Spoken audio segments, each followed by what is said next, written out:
Bem-vindos a mais uma análise aprofundada por aqui. Hoje a gente vai mergulhar de cabeça num tema que, sem exagero, muda completamente o jogo dentro de qualquer gráfica. Nós vamos falar sobre como pegar aquele fluxo de pré-impressão caótico, cheio de gargalos, e transformar numa verdadeira fábrica digital. Simples, rápida e de altíssimo rendimento. Bora descobrir como as ferramentas certas, configuradas daquele jeito perfeito, podem revolucionar a sua rotina? Para começar, eu quero que vocês pensem no seguinte: quantas horas a sua equipe perde todo santo dia corrigindo PDFs na mão? A gente sabe que esse é um daqueles pontos de dor gigantes, né? Aqueles errinhos chatos e repetitivos, de formato, um problema de cor aqui, uma sangria faltando ali, isso destrói a produtividade de qualquer um. Mas a boa notícia é que tem jeito de varrer isso da sua rotina para sempre. Então, para organizar nossa conversa, a gente vai passar por 6 pontos-chave. Vamos dar uma olhada nos desafios da pré-impressão, depois a gente entra na automação com as action lists, passamos pela otimização de imagens no pit stop, as preferências de saída lá no preps, a configuração de mídias PPD e, para fechar com chave de ouro, como finalizar esse fluxo perfeito. Vamos nessa! Começando pelos desafios da pré-impressão.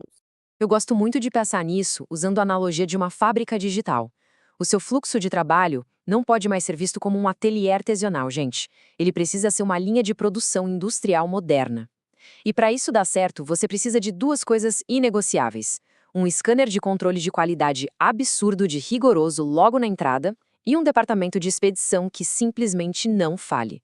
Se um desses dois der problema, o seu projeto inteiro trava. E é aí que entra a nossa segunda parte, a automação com action lists. Sabe aquele scanner de qualidade que eu acabei de mencionar? Pois é, o Infocus PitStop Pro faz exatamente esse papel na nossa fábrica. Ele pega os arquivos PDF que chegam, varre cada milímetro atrás de problemas e já prepara todo o terreno para que a automação aconteça de um jeito super seguro e preciso. O verdadeiro motor por trás dessa automação num pitstop são as famosas Action Lists. Pensa nelas como comandos automatizados e sequenciais que você programa uma vez só e eles editam os documentos na hora, sem ninguém precisar encostar o dedo. Sabe aquelas horas que a galera passa clicando para redimensionar a página, mudar perfil de cor ou adicionar sangria? E esquece isso. Uma única action list resolve tudo. É literalmente o fim do trabalho manual em tarefas repetitivas. Claro, tudo que a gente automatiza, a gente precisa verificar, certo? E o Action List Visualizer é brilhante para isso. Ele tem dois modos bem importantes: o Run Mode ou modo de execução, onde você vê as correções rodando numa velocidade específica, tipo um teste contínuo. Mas o verdadeiro pulo do gato é o Step Mode, o passo a passo. Com ele, se der algum erro, você consegue isolar o comando exato e resolver no seu ritmo. Isso garante que seu fluxo não vai quebrar quando você botar para rodar pra valer. Avançando agora para o nosso terceiro ponto, vamos falar sobre a otimização de imagens no pit stop. Gente, tem um detalhe técnico aqui que exige muita atenção: a recompressão de imagens. Olha só, quando o pitstop altera uma imagem, tipo para converter cor ou reamostrar, ele descompacta a imagem e, por padrão, tenta recompilar na qualidade máxima. Sabe o que acontece? O arquivo incha de um jeito absurdo e entope a sua rede. Então, marcar a opção de substituir a recompressão de imagem padrão é o que salva a pátria. Isso corta esse acúmulo de dados pela raiz, mantendo o arquivo leve, mas claro, sem perder qualidade de jeito nenhum. Isso nos leva a um dilema clássico na pré-impressão: como lidar com imagens alternativas dentro do PDF. Você guarda a resolução mais alta ou a mais baixa? Pessoal, para a linha de produção de impressão, a gente precisa sempre priorizar a resolução mais baixa que seja suficiente para o impresso final. Fim de papo. Isso maximiza demais a velocidade de processamento da máquina. Preservar resolução mais alta consome um recurso absurdo e só serve mesmo se o destino for para a tela de um monitor. Fazer a escolha certa e inteligente aqui vai poupar horas de renderização. O que nos traz ao passo 4, as preferências de saída no preps. Lá na aba de Output Preferences do ProPress, depois que o seu layout de imposição está todo montadinho, você tem o poder de definir e salvar configurações bem rigorosas de saída. Esse é aquele momento de mapear certinho os parâmetros específicos de impressão para o arquivo exato que vai cruzar a linha de chegada, indo direto para o seu equipamento de impressão ou de acabamento. E as opções de tipo de saída são super variadas. A opção Printer imprime direto no dispositivo. A opção PDF gera aqueles clássicos arquivos de imposição. E aqui, presta muita atenção nessa dica que é fundamental para o nosso foco hoje. Para garantir a qualidade técnica máxima desse PDF gerado, é absolutamente essencial configurar direito a impressora virtual Adobe PDF no seu Windows, tá? É só acessar dispositivos e impressoras, abrir as preferências de impressão, selecionar um perfil de alta qualidade, como Press Quality nas configurações padrão, e aplicar. É isso que garante a integridade do arquivo. Além do PDF, o Preps também tem o formato JDF, que cria arquivos de dados incrivelmente ricos sobre o trabalho, e o formato PPF, que manda os dados de corte folha por folha lá para a guilhotina. Tudo totalmente integrado para levar a gráfica ao nível da indústria 4.0. Chegamos agora na etapa 5, a configuração de mídias PPD.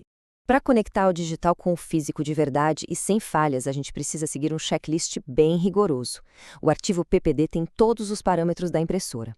Primeiro, você copia o novo PPD do seu equipamento lá para a pastinha Printers PPD do sistema. Depois, vai em Resources e clique em New Media. Em seguida, você escolhe o Media Type com base nos PPDs instalados. Se for necessário, dá para definir o Virtual Press Sheet Size, que deixa você personalizar margens e dimensões que o fabricante do equipamento pode não ter previsto. É um mapeamento sistemático e sob medida.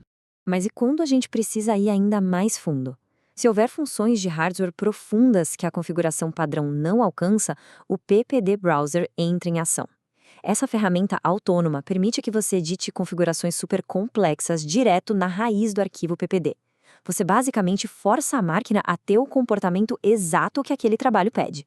Um detalhe que comprova esse alinhamento impecável entre o digital e o físico são as localizações de perfuração ou punch locations. Você calcula e define essas coordenadas matemáticas direto no software e isso garante que as folhas de impressão sejam centralizadas automaticamente lá no pino da máquina. É precisão cirúrgica de verdade, tudo controlado no conforto da sua estação de trabalho. E assim a gente chega ao último tópico, etapa 6, finalizando o fluxo perfeito. A resposta, para você conseguir escalar essa operação toda, está na centralização através das preferências de pastas centrais.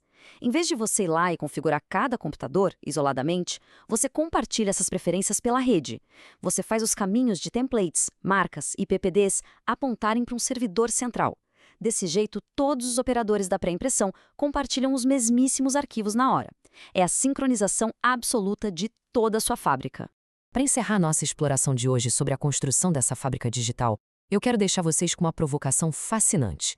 Imagina só, com a automação carregando todo aquele trabalho pesado de inspeção e os templates inteligentes cuidando da imposição e do corte, o que a sua equipe de pré-impressão vai fazer com todas essas horas que elas vão recuperar?